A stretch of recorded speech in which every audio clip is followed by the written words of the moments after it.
He walked away when she needed him the most. He called it logic. She called it betrayal.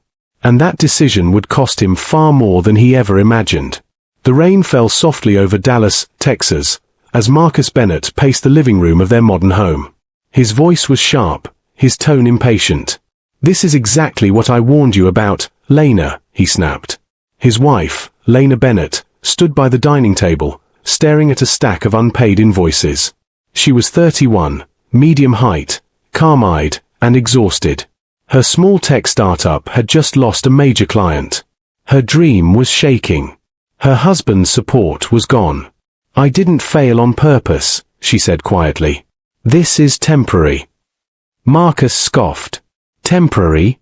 You've drained our savings for months." At that moment, his phone buzzed. A text from Natalie, his business partner, young, polished, and openly interested in him. He glanced at the message and smirked. Lena noticed. Her chest tightened, but she stayed composed. Marcus turned to her, cold and final. "I'm done carrying this dead weight. I want a divorce." Silence filled the room. Then he added, "Pack your things. You're leaving tonight." Lena looked around the house she helped decorate, the life she built with him from scratch. "Where am I supposed to go?" she asked softly. Marcus shrugged. "Figure it out. You're the entrepreneur, right?" From the hallway, Natalie stepped in with a victorious smile. "She should go," Natalie said confidently. "You deserve a woman who brings value." Marcus nodded. Lena felt her heart crack, but she didn't beg. She packed one suitcase, took her laptop, and left in the pouring rain. Before stepping out, she turned back once. "I hope this choice gives you peace," she said. Marcus laughed. "I'll be just fine without you." He believed that completely. He was wrong. What Marcus didn't know was this. 2 weeks earlier, Lena had secretly finalized negotiations with a global energy firm. A $5 billion technology infrastructure contract was already signed, pending one last verification. She hadn't told Marcus because she wanted to surprise him. Now, she realized he didn't deserve that surprise. That night, Lena checked into a small apartment and opened her laptop. She called her legal team. "Proceed with full activation," she said calmly. Within hours, emails moved. Contracts updated. Payments scheduled. Her company wasn't failing anymore. It was exploding. The next morning, Marcus woke up confident. Natalie moved into the house immediately, already talking about renovations and vacations. "We're upgrading your life," she said proudly. Marcus smiled. Then his phone rang. His bank account was frozen. Then another call came. His mortgage was under review. Then an email arrived. Subject: Property Ownership Audit. His hands trembled. Because every major asset he claimed, house, investments, even parts of his business, were tied to Lena's startup financing agreements. Agreements she now fully controlled. Across town, Lena sat in a sleek office overlooking downtown Dallas. No tears. No anger. Just clarity. Her investors were impressed. "You turned a setback into a revolution," one of them said. Lena simply nodded. "I stopped carrying people who were ready to drop me." She signed one final document. "Reassign all shared assets under my company portfolio," she instructed. And just like that, Marcus's new life began to unravel. By evening, a formal notice arrived at his door. Eviction pending. Property under corporate holding. Marcus stared at the paper in disbelief. Natalie panicked. "You said this was your house." Marcus had no answer. Because for the first time, he realized something terrifying. He didn't build this life. Lena did. And now she was stepping back into her power. That night, as rain hit the windows again, Marcus sat alone on the couch, while Natalie packed her bags in silence. Outside, Lena watched the city lights from her balcony, steady and unbroken.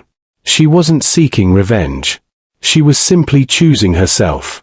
And that choice was already shaking Marcus's world. Marcus woke up feeling confident. The house was quiet. The sun was bright. His new life with Natalie felt exciting. He made coffee, sat on the sofa, and checked his phone. Then his confidence cracked. A message from his bank appeared on the screen. Your account is temporarily restricted. Marcus frowned. This must be a mistake. He tried to log in again. It still didn't work. Before he could call the bank, another message came in, this time from the mortgage company. Property under ownership review. Marcus stood up quickly. His heart began to race. Natalie came into the living room in a silk robe, smiling. What's wrong? She asked casually. Marcus forced a laugh. Nothing, just paperwork. But his hands were shaking. Across town, Lena sat in a glass office building with her legal team. She looked calm, sharp, and in control. On the table in front of her were thick files, contracts, agreements, and asset documents. One lawyer spoke carefully. Everything tied to your startup funding can legally be reassigned under your company's portfolio. Lena nodded. She did not look angry. She did not look vengeful. She looked steady. Proceed, she said quietly. With that single word, decisions moved fast. Emails were sent. Systems updated. Legal transfers activated. Lena was no longer failing. She was rising. Back at the house, Marcus received a third notice. A formal letter slid under the door. He opened it slowly. His face turned pale. Eviction pending. Property now under corporate holding. Natalie grabbed the paper from his hand. Her eyes widened. What is this? Marcus stammered, It can't be real. Natalie looked at him coldly. You told me this house was yours. Marcus had no words. Because for the first time, he understood the truth. The house was never truly his. It was connected to Lena's business financing. And Lena now fully controlled that business. Marcus tried calling Lena. She did not answer. He sent a text. We need to talk. No reply. He called again. Voicemail. Then he sent another message, this time desperate. Please, I made a mistake. Still nothing. Lena was done negotiating. That evening, two men in official uniforms arrived at the house. They handed Marcus another document. Sir, you have 72 hours to vacate the property.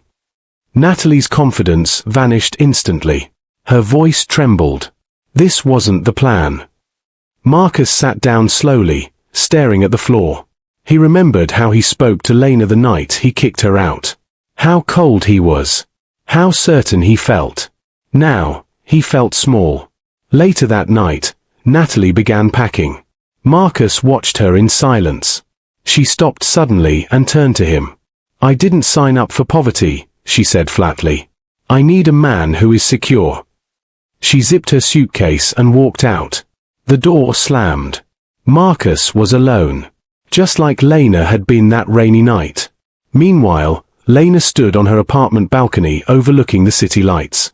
Her phone buzzed non-stop with congratulations from investors and partners. But she didn't celebrate loudly.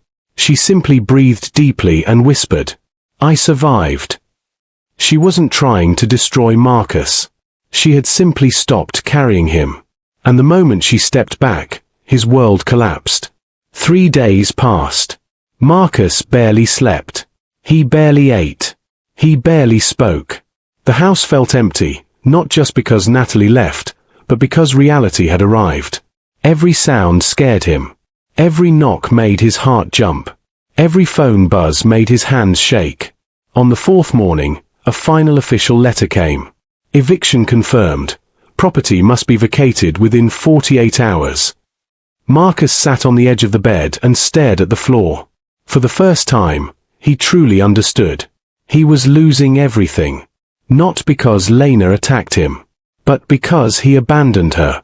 He tried to call her again. This time, she answered. Her voice was calm. Not angry.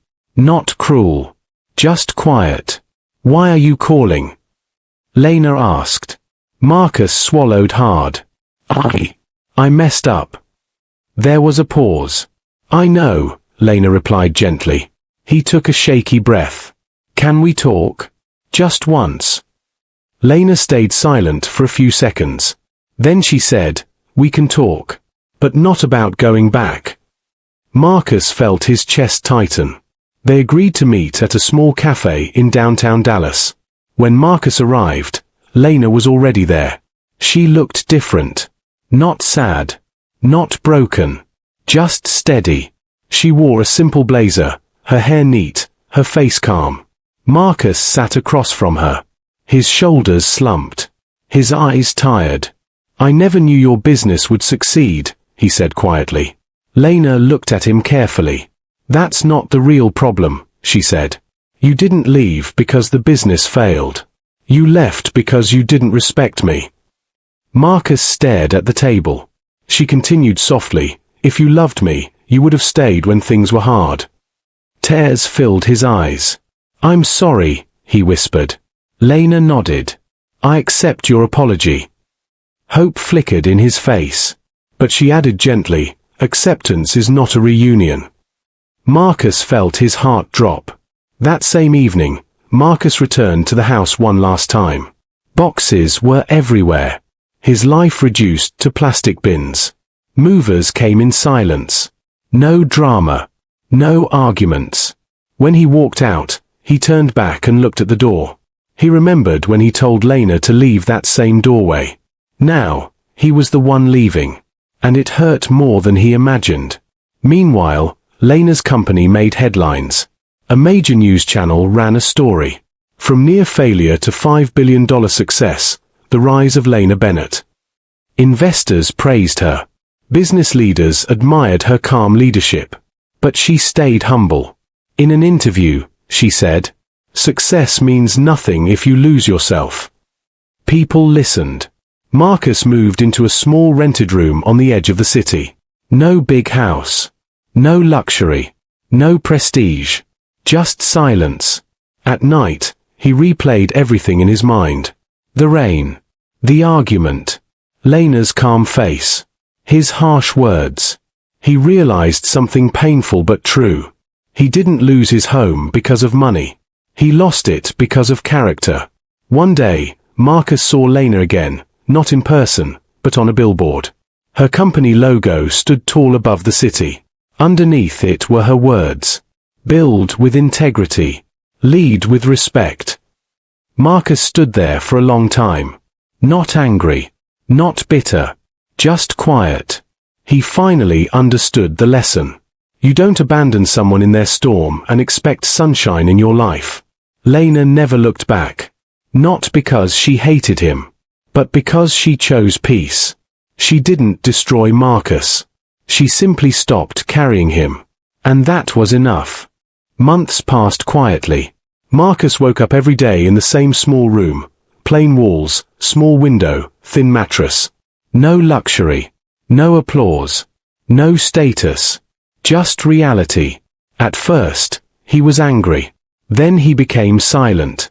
Then he began to think clearly. He got a basic job in a local construction firm. The pay was small, but honest. No title. No pride. Just work. Some days were hard. Some days were humiliating. But slowly, Marcus began to change. He learned to listen. He learned to apologize. He learned that power means nothing without respect. One evening, his supervisor pulled him aside and said, "You work quietly. You don't complain. You take responsibility. That's growth." Marcus nodded. For the first time in a long while, someone respected him, not for money, but for character. Meanwhile, Lena's life moved forward in strength and peace. Her company grew even bigger. New offices opened in Houston, Chicago, and Los Angeles. Investors trusted her. Employees admired her calm leadership. But she never became arrogant. In one interview, a reporter asked, "Do you feel vindicated after everything that happened?" Lena shook her head gently. "No. I feel free." She didn't speak badly about Marcus. She didn't mock him. She simply focused on building. Her motto became well known. Don't fight people who abandon you. Build so well they regret losing you. One afternoon, Marcus saw Lena again. Not in person, but on a giant digital billboard in downtown Dallas. Her face appeared beside her company logo with the words, Lena Bennett, building the future. Marcus stood still on the sidewalk, staring upward. He felt no anger, no jealousy, only truth. He realized he didn't lose his home because Lena punished him. He lost it because he broke his own marriage. He didn't fail because of bad luck. He failed because of bad choices.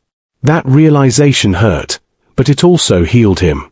Late that night, Marcus wrote a message to Lena. Not to beg. Not to return. Just to take responsibility. He wrote, I don't deserve another chance. I just want you to know I'm learning to be better. He sent it. Lena read it. She didn't reply, but she felt peace. Some apologies are for closure, not reconciliation. Lena stood on her balcony overlooking the city lights once again. She smiled softly. Not because she won, but because she survived. She didn't destroy Marcus. She simply chose herself. And choosing herself changed everything. If this story touched your heart, it's because it carries a real-life lesson. People don't fail because of money. They fail because of how they treat others. Like this video if you believe loyalty should matter more than success. Subscribe for more powerful stories about dignity, strength, and respect. Comment below, would you stay with your partner during failure, or leave? Your answer could help someone make a better choice in their own life.